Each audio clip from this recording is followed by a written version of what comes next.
আমরা কি কোথাও চাঁদা তুলতে বলছি কাউকে?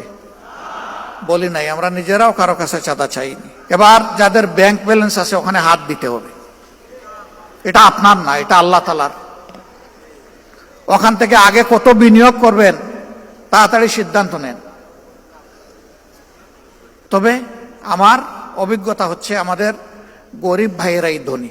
চলরা আমার কথায় রাগ করবেন না, নিজেকে মিলিয়ে নেবেন।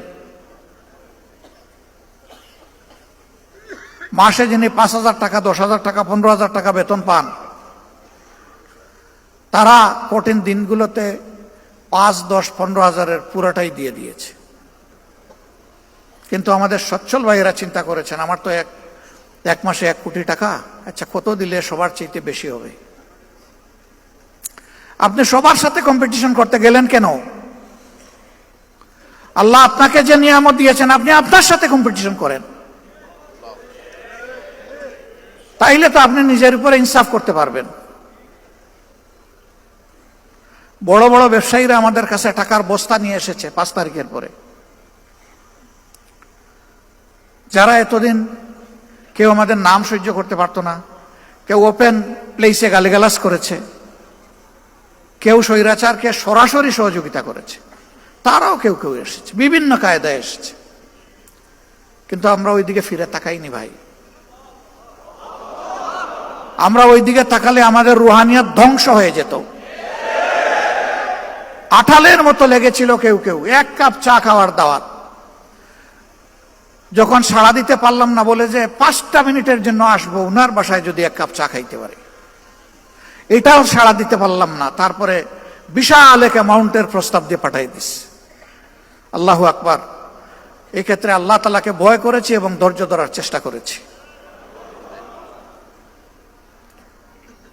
বিভিন্ন হেলিকপ্টারের মালিক আসছে, আয়সা বলছে যে এখন থেকে যখন লাগবে বলবেন, বলার সাথে সাথে পেয়ে যাবেন। হ্যাঁ বলি নাই, বলছি দেখব। এরপরে একই ব্যক্তি বলছেন যে আগামীতে নির্বাচনে আমরা চাই আপনারা বিজয়ী হন। ইনশাআল্লাহ আল্লাহ তৌফিক দিয়েছেন, বড় হাতেই দিব, শুধু আপনারা বললেই পেয়ে যাবেন। তাতেও হ্যাঁ বলি নাই, বলছি দেখব। এইরকম যারাই অফার দিয়েছেন নিজেদের জ্ঞান বুদ্ধি অনুযায়ী প্রথমে তাদের ব্লাড সুগার দেখেছি যে সুগার ঠিক আছে কিনা, এরপরে আল্ট্রাসাউন্ড করেছি যে ভিতরের পার্টসগুলো ঠিক আছে কিনা, সন্দেহ হলে সিটি স্ক্যান করা হয়েছে, এনজিওগ্রাম, এবং শেষ পর্যন্ত এমআরআই করে যখন নিশ্চিত হয়েছি বেজাল, তখন বলেছি কালু সালামা।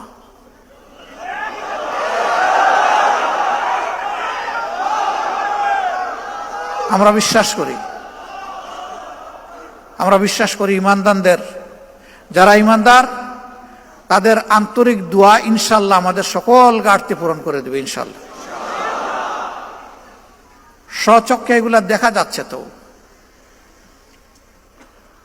এখন 1 সপ্তাহে যা খরচ হয়, এক সময় সংগঠন 2 মাসেও তা খরচ করতো না। অতীতের নির্বাচনের সময় আমাদের ঋণ হয়েছে, নির্বাচন চলে যাওয়ার সময় সেই ঋণ আমরা কষ্ট করে পরিশোধ করেছি। আলহামদুলিল্লাহ, এই যে মুমিনদের অন্তর আল্লাহ তাআলা নরম, তরল, কোমল, মানবিক, দরদি, মায়াবী করে দিয়েছেন, এখন কোনো ক্ষেত্রে আমাদের কোনো ঋণ নাই। এত বড় সমাবেশ হয়ে গেল, আমরা কি কোথাও চাঁদা তুলতে বলছি কাউকে? বলি নাই। আমরা নিজেরাও কারো কাছে চাঁদা চাইনি। এখন কেউ বিশ্লেষণ করে 100, কেউ 200 কোটি। আপনারা শুনবেন যে কেন্দ্রের কয় কোটি খরচ হয়েছে। অবশ্যই এরকম হিসাবে আপনাদের শোনার অধিকার আছে। এই পরিমাণটা আমার ধারণা ছিল যে 3.25 কোটিতে আটকায় ফেলতে পারবো, একটু এক্সিট করবে। এটা 3.5 কোটি পর্যন্ত পৌঁছবে, এর বেশি নয়। আলহামদুলিল্লাহ। এখন যে বিশ্লেষণ করার করতে থাকো, আমাদের আসে যায় না কিছুই।